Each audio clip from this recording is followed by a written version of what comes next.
We have a difficult challenge as a Jewish people. The reality is, we have this term, the Judeo-Christian ethic. What does that mean, the Judeo-Christian ethic? I would take issue with that term. When you look at our Choshen Mishpat, our system of business ethics, of integrity, of how a Jew has to conduct oneself, day in, day out, that Choshen Mishpat, that section of Jewish business law, is the largest component of our Shulchan Aruch. It's the largest component of the Code of Jewish Law.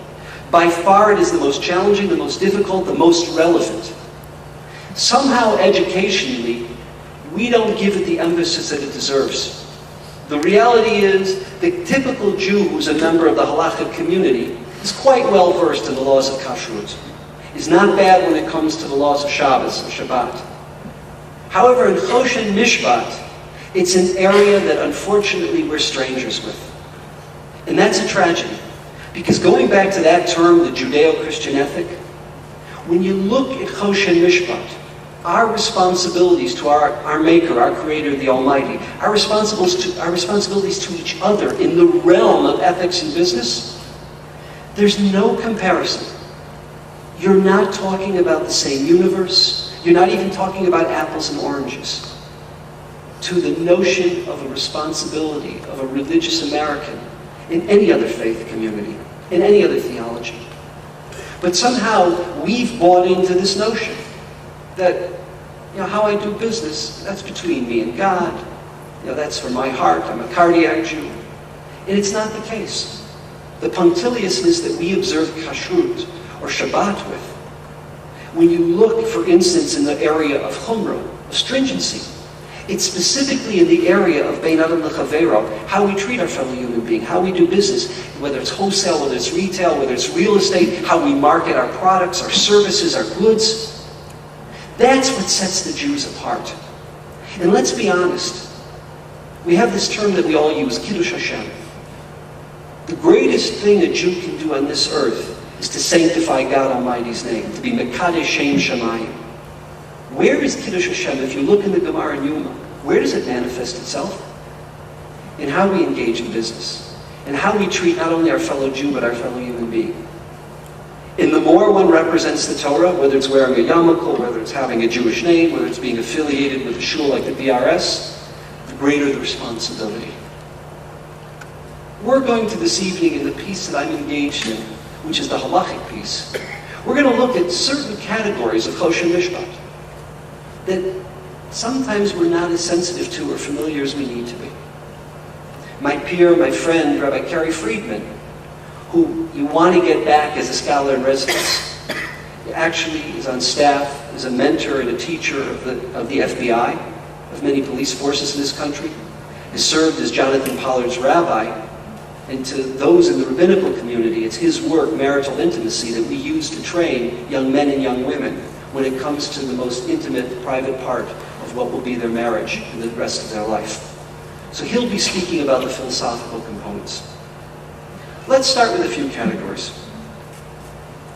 The Rambam Maimonides, when he ends off the laws of Hilchos Schiros, the laws of what is the responsibility of an employee, he says the following: "Hapoel tzarich lavod b'kol kocho."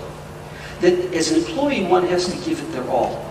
See, we look at Parshat Vayetze, and we think that Yaakov was this great tzaddik. Despite the fact that Lavan manipulated, draped him, backstabbed him, it says, "V'tichalek es maskurti aseres monim." Lavan, in a 6-year period, he manipulated, changed his wages 100 times. Aseret monim, 10 times 10. So we think Yaakov was a great tzaddik. The way the Rambam understands Yaakov's engagement as a shomer sachar, is someone who was a paid employee to watch the herds, is not that he went above and beyond the letter of the law, but that is the basic din. That is the minimal baseline responsibility of a Jewish laborer. So what does that mean? Hapoel tzarich lavod b'kol kocho. Let's say the person who held my position before me, whether I'm a secretary, an executive, or anything in between, let's say that that person was not as sharp, was not as good technologically, couldn't produce in an hour what I can.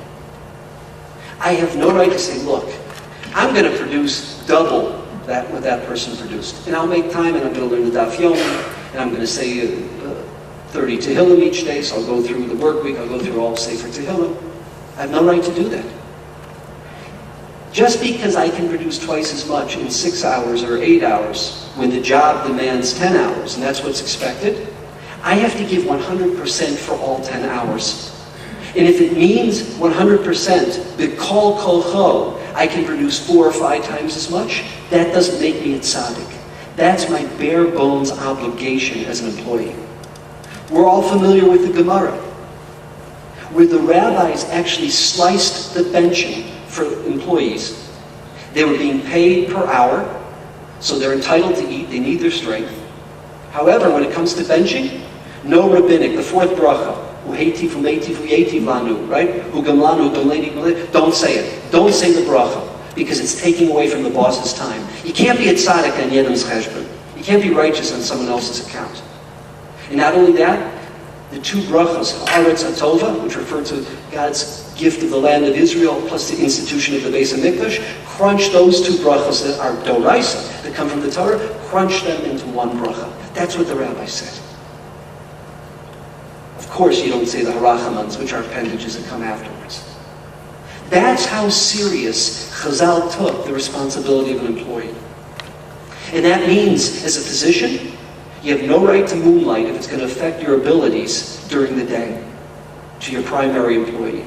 As a Rebbe in yeshiva, and we know they need to earn extra income just to be able to live in an Orthodox community, if you're tutoring, if your bar mitzvah lessons is going to hurt your preparations, it's going to hurt the way that you correct essays and prepare for tomorrow's class, you have no right to give the bar mitzvah lessons or to tutor afterwards. Just one simple category. What about a second category? Ona'as mamon. So we know the term ona, ayin, vav, nun, hey, which means the obligation that a husband has to his wife, conjugally, emotionally, psychologically, time-wise. But what about with an aleph from Parshas Bahar, the second last parsha of Sefer Vayikra of Leviticus? We read it usually 2 weeks before Tisha B'Av. 2 weeks before Shavuot. It talks about a mitzvah called Lo Tonu Ish Es Achiv, Ona'as mamon. What does that mean? Ona'as mamon is for any of us who are either a service provider, a buyer, or a seller. Simple example. Let's say that I have a Lexus dealership here.